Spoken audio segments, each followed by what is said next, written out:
parce qu'on compte réussir notre campagne. En principal, Monsieur le député de Verchères. Monsieur le Président, il y a quelques semaines, la Cour supérieure jugeait que les lois environnementales québécoises ne s'appliquent pas au port de Québec parce qu'il s'agirait d'une espèce d'enclave fédérale au Québec. Le ministre de l'Environnement avait pourtant juré que les lois du Québec s'appliqueraient au port. Chose certaine, Monsieur le Président, si on était indépendant, on aurait toute la latitude requise pour appliquer les lois québécoises partout au Québec. Mais à défaut de l'être, on n'a qu'un seul choix, c'est-à-dire de défendre bec et ongle les juridictions du Québec sur l'ensemble du territoire. Demain matin, Monsieur le Président, le gouvernement fédéral pourrait dire « Pas de problème, on respecte et on applique les lois du Québec partout au Québec. » Mais non, ça ne marche pas de même au Canada. Si on veut obtenir la moindre concession d'Ottawa, c'est au tribunal qu'on doit s'adresser. Aucune collaboration possible. C'est ça le Canada du Parti libéral, Monsieur le Président. Pourquoi n'est-on pas en mesure d'obtenir la collaboration d'Ottawa pour faire appliquer nos propres lois autrement qu'en amenant ça devant la Cour suprême? Monsieur le leader du gouvernement.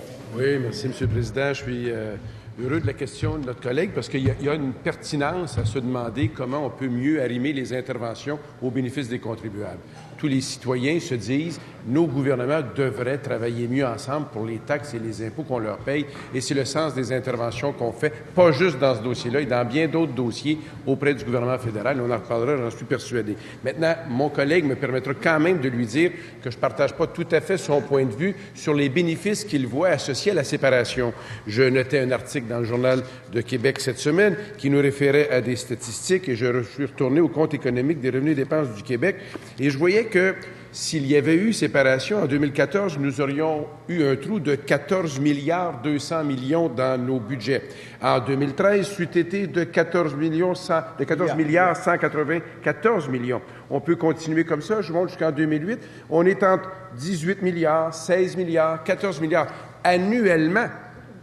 Si nous avions 14 milliards de moins annuellement, comment nous ferions nos compétences en éducation, en santé, en aide à la petite enfance, dans l'ensemble de nos secteurs? La séparation que vous nous proposez n'est pas un rêve, c'est un cauchemar. Premier complémentaire, Monsieur le député de Verchères. Monsieur le Président, on pourrait arguer sur les chiffres longtemps, puis certains pourraient nous indiquer effectivement que ce serait très avantageux de récupérer les 50 milliards qu'on envoie chaque année au gouvernement fédéral. Mais cela dit, Monsieur le Président, le gouvernement a accepté d'être simple spectateur et que le fédéral évalue tout seul le projet d'agrandissement en vertu de ses propres lois, au mépris des lois du Québec, au mépris de la population de la capitale qui est aux prises avec les poussières rouges, Monsieur le Président. Si l'appel n'est pas autorisé ou qu'il confirme la subordination du Québec face au fédéral, qu'est-ce que le gouvernement va faire? Monsieur le leader du gouvernement, ministre des Relations internationales. Oui, Monsieur le Président, je référais, puis je ne savais pas que j'avais l'article avec moi, mais je le réfère, pour ceux qui nous écoutent. C'était dans le Journal de Québec et le Journal de Montréal du 4 octobre, sous la plume de Michel Girard, qui faisait le calcul à partir de ce que nous payons et de ce qui revient. Alors, il fait juste me dire, mais ce qu'on paye, puis il ne veut pas faire le calcul des plus et des moins. Là, ce qu'on fait, le calcul des plus et des moins, puis honnêtement, je vous le dis, on est en démocratie, on a le droit d'avoir des opinions différentes, c'est très correct, mais les chiffres, par contre, devraient être les mêmes qu'on regarde, et ça nous donne un trou pour 2014 de 14 milliards. Moi, je veux bien qu'on me dise, c'est formidable la séparation, mais quand ça nous amène dans un trou, je ne vois pas l'intérêt pour les Québécois. Deuxième complémentaire, Monsieur le député de Verchères. Monsieur le Président, le ministre peut bien faire des ballons, mais ce qu'on constate, là, c'est que le fédéralisme coopératif, ça n'existe que dans la tête du gouvernement libéral. Le ministre de la Justice a dit que c'était normal de régler ce genre de dossier en cours. Si le Canada fonctionnait vraiment, Monsieur le Président, la ministre n'aurait pas été réduite à devoir faire une telle affirmation. Non, Monsieur le Président, c'est pas normal d'être obligé de devoir aller en cours pour faire appliquer nos lois. Allez-vous enfin demander au gouvernement fédéral d'intervenir pour amener le port de Québec à l'ordre? Monsieur le ministre responsable des Relations canadiennes, et en faisant attention à vos propos, Monsieur le député de Verchères. Ça va, je ne suis pas offensé, Monsieur le Président. Ça fait partie du débat, puis je n'ai pas de problème que notre collègue dise ça.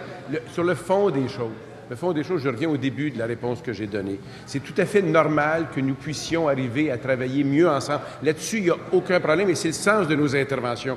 Là où il y a une différence entre nous, c'est lorsqu'on vient célébrer le fait qu'il ne faudrait pas aller en cours dans un des deux dossiers. J'aimerais qu'on n'y aille pas. Quand on a eu une entente sur la santé asymétrique il y a 10 ans, qui a été très bénéfique, même Jacques Parizeau le disait à l'époque, on voyait que ça pouvait fonctionner. On vient de faire une entente sur les infrastructures. On voit que ça peut fonctionner. Il y a des fois que ça fonctionne moins bien, des fois que ça fonctionne bien. Mais honnêtement, perdre 14 milliards par année puis me dire que c'est un rêve, je pense que c'est un cauchemar.